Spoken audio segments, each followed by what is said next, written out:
여러분 안녕하십니까? 12월의 첫날 KBS 아메리칸 뉴스입니다. 미주리주 퍼거슨시 소요 사태가 미 전역 곳곳에 항의 시위와 도로 점거 시위 등으로 확산되면서 혹시 모를 대형 사태에 대한 우려가 커지고 있습니다. 폭동의 피해를 겪은 한인사회도 주요 단체장들이 모인 가운데 민간 차원의 대비책 논의에 들어갔습니다. 윤범수 기자가 보도합니다. 미주리주 퍼거슨시 소요 사태로 인한 불씨가 확산되고 있습니다. 현재 대도시를 중심으로 항의 시위가 이어지고 있습니다. LA도 잉글루드와 컴튼, 리누드 등 흑인 밀집 지역에서 산발적으로 시위가 벌어졌고 오늘도 시위대 10여 명이 뉴튼 경찰서 앞에서 기습 시위를 벌였습니다. 샌디에고에서는 시위대가 프리웨이를 점거하는 사태도 벌어졌습니다. 이런 가운데 이미 폭동을 한번 경험했던 LA 한인사회는 불안감이 커지고 있습니다. 오늘 한인회에 긴급 회동한 20여 개 주요 단체장들은 만일의 사태에 대비하기 위해 비상대책위를 구성하기로 했습니다.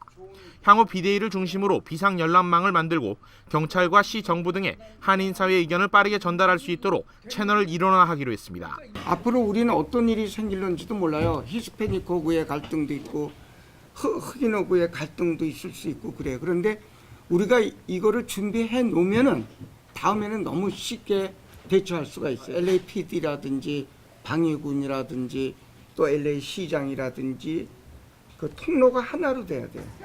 현재 미 전역의 시위 참가자들은 퍼거슨 사태가 남의 일이 아니라는 의미에 퍼거슨 이즈 에브리웨어 피켓을 들고 경찰을 압박하며 여론몰이에 나서고 있습니다. 반면 백인 경관의 불기소 처분으로 다시 불붙은 미주리주 퍼거슨시의 소요 사태는 오히려 연휴를 넘기면서 소강 상태로 접어든 분위기입니다. 퍼거슨시 경찰국은 지난 연휴 기간 한 명의 체포도 없었다고 밝혔습니다. KBS 뉴스 윤범수입니다.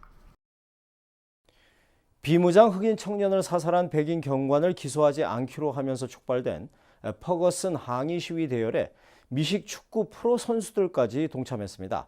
오바마 대통령은 경찰 몸에 장착하는 카메라를 확대 보급키로 하는 등 경찰 신뢰 회복을 위한 대책을 마련키로 했습니다. 워싱턴 김성진 특파원입니다. 현지 시각 어제 열린 프로 미식 축구 세인트루이스 램스와 오클랜드 레이더스와의 경기. 경기 시작 전 선수 소개 순서에서 선수 2명이 두 손을 들고 경기장으로 입장합니다. 뒤따라 나오는 선수 3명도 대열에 합류합니다. 손을 들었으니 쏘지 말라는 퍼거슨 시위대의 동작을 그대로 재현한 겁니다. We just wanted to show, to the people of St. Louis and Ferguson, that the team supports them and the guys support them and everything like that. 퍼거슨 소요 사태가 진정 국면에서 다시 가열될 조짐을 보이는 가운데 오바마 대통령은 오늘 백악관에서 강요 회의를 열었습니다. The president and his administration are very focused on the underlying issues that have been uncovered in a pretty raw way in Ferguson. 오바마 대통령은 경찰 몸에 장착하는 카메라 보급 확대와 경찰 재교육 등에 2억 6,300만 달러, 우리 돈 3천억 원 정도를 투입할 것으로 알려졌습니다. 오바마 대통령은 강요들과 만난 데 이어 인권운동가 등 시민단체 대표, 또 경찰 간부들과 잇따라 만나 경찰과 흑인 사회 간에 존재하는 불신을 치유하는 방안에 대해서도 논의했습니다. 워싱턴에서 KBS 뉴스 김성진입니다. 퍼거슨시 사태에 동조하는 시위가 미 전역에서 이어지고 있습니다. 대학생들은 물론이고 일부 고등학생들까지 휴교와 동조 시위를 하는가 하면 노동단체들은 파업을 벌이기도 했습니다.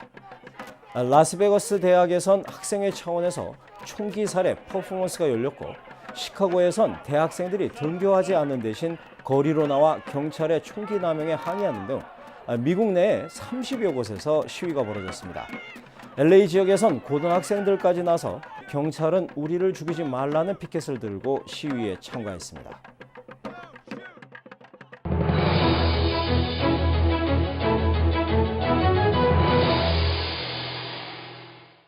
뉴욕에서 지하철 철로 사고가 속출하자 MTA 측이 대책안을 발표했습니다. 추락 사고가 발생할 경우에 카메라와 센서가 부착된 최첨단 시스템으로 전동차를 즉시 멈추게 하겠다는 계획입니다. 뉴욕 김일강 통신원입니다. 뉴욕시 교통공사가 지하철 플랫폼에 전동차의 운행을 정지시키는 첨단 사고 예방 시스템을 마련한다고 발표했습니다. 지난달 발생한 3건의 지하철 선로 추락 사망 사건이 계기가 된 결과입니다. 지금 뭐 이렇게 칸막이도 없고 뭐 이러니까 잘못하면 떨어질 염려도 있고 노인네 것들 같은 사람들은 말이죠. 걸음걸이가 좀 시원찮으니까 이렇게 떨어질 수도 있죠. 이번 예방 시스템에는 동작인식 CCTV와 열감지 카메라가 장착되도록 되어 있습니다. 라디오 주파수 센서와 레이저 빔 센서 등 각종 센서로도 구성되어 있습니다. 만약 승객이 플랫폼 아래로 추락할 경우 센서가 이를 감지해 즉시 경보기를 울립니다. 관제센터는 즉시 사고 현장 인근의 모든 전동차의 운행을 정지시키는 시스템입니다. 시에서 그런 또 프로젝트를 하니까 저희들은 참 안심이 되고 사고도 줄고 또 우리 또 개인적으로 또 위험도 방지가 되고요. 지난 2001년 이후 뉴욕시 지하철역에서 연간 평균 134명이 철로 위로 떨어지는 사고를 당했으며 그중 49명이 사망한 것으로 조사됐습니다. 지금까지 뉴욕이었습니다.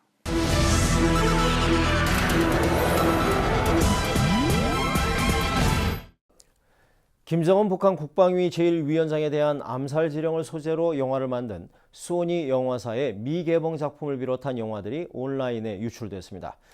최근 소니의 컴퓨터 시스템을 공격한 해커들의 소행으로 보이는데요. 북한이 연관됐을 가능성에 관해 조사가 진행 중입니다. 김한주 특파원입니다. 컴퓨터 시스템을 해킹당한 소니 영화사의 블록버스터급 영화들이 줄줄이 온라인에 유출됐습니다. 현재 상영 중인 영화는 물론 미개봉 작품 다수가 불법 다운로드 사이트에서 나돌고 있습니다. 소니 측은 평화의 수호자라는 이름으로 지난달 25일 사이버 공격을 감행한 해커들의 소행으로 보고 있습니다. 공격 당시 해커들은 서버에서 훔친 기밀 정보를 유포할 수 있다고 협박한 바 있습니다.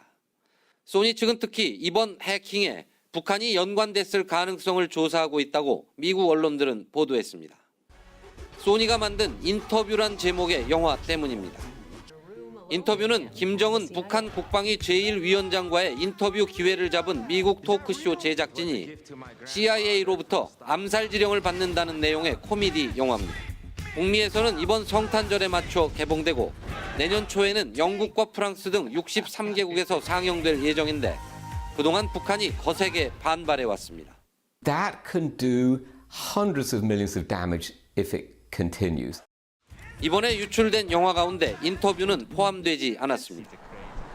미국 연방수사국 FBI는 소니와는 별도로 해킹에 대한 수사에 나선 것으로 전해졌습니다.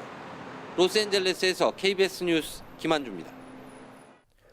국제신용평가사 무디스가 일본의 국가신용 등급을 한 단계 낮춘다고 발표했습니다. 세계 최고 수준으로 늘어난 국가 부채 때문에 불확실성이 높아진 게 갈등 배경입니다. 도쿄 윤석구 특파원입니다. 消費税 10% への引き上げを18ヶ月延期すべきである 소비세 인상을 연기한 아베 정부의 결정이 국가 신용 등급 하락으로 이어졌습니다. 국제신용평가사 무디스는 일본 국가 신용 등급을 현재 우리나라와 같은 수준인 AA3에서 A1으로 한 단계 낮춘다고 발표했습니다. 무디스는 이딴 금융 완화 조치에 이어 소비세 인상 연기로 일본 정부의 부채 감축 가능성이 한층 불확실해진 게 강등 이유라고 설명했습니다. 일본 재무성이 밝힌 9월 말 기준 국가 부채는 1,038조 엔, 우리 돈 약 9,875조 원으로 국민 총생산의 250%에 달해 단연 세계 최고 수준입니다. 国全体として財政運営に対する信任をしっかりと確保することが重要でありまして 고령화에 따른 사회 보장비 증가로 일본의 국가 부채는 올해 안에 우리 돈 1조 원을 넘을 것으로 예상됩니다. 일본의 국가 신용 등급 하락은 오는 14일 총선에서 최대 쟁점으로 아베노믹스를 내건 자민당 정권의 악재가 될 것으로 보입니다. 도쿄에서 KBS 뉴스 윤석구입니다. 한미 양국 간에 진행되어 온 원자력 협력 협정 타결을 위한 협상이 올해를 넘길 가능성이 높아졌습니다. 제철이나 우라늄 농축 문제 등 구체적인 핵심 사안들에 대해선 이미 오래전에 합의가 이루어졌지만 한국 정부가 핵 주권 관련 조항의 변경을 추가로 요구하면서 협상 타결에 변수가 생겼습니다. 워싱턴 이강덕 특파원의 보도입니다. 이번 달 타결을 목표로 진행되던 한미 원자력 협정 협상 국면에 이상 기류가 생긴 것은 최근입니다. 미국 싱크탱크 관계자는 한국 정부가 국제 협정에 나오는 내용 등을 근거로 핵주권 관련 입지를 강화하겠다는 입장을 미국 정부에 통보했다고 전했습니다. 이에 대해 미국 정부는 이미 타결된 내용 중에 한국의 핵주권을 보장하는 내용들이 포함된 만큼 추가 조정이 불필요하다는 입장인 것으로 전해졌습니다. 이와 관련해 정부 고위 관계자도 한국 특파원들과 만난 자리에서 한미 원자력 협정 타결은 시간보다는 내용에 충실해야 한다며 한국 정부가 조기 타결에 연연하지 않고 있다는 점을 설명했습니다. 이 관계자는 한미 간 최종 협상을 서울에서 열겠다는 방침에는 변화가 없는 것으로 알고 있지만 그 전에 추가 협상을 더 해야 할 가능성도 있다고 덧붙였습니다. 한국 정부 추가 요구에 미국 정부가 일단 미온적 태도를 보이면서 올해 12월 협상 타결, 내년 1월 미국 의회 제출이라는 일정표에는 변화가 불가피해졌습니다.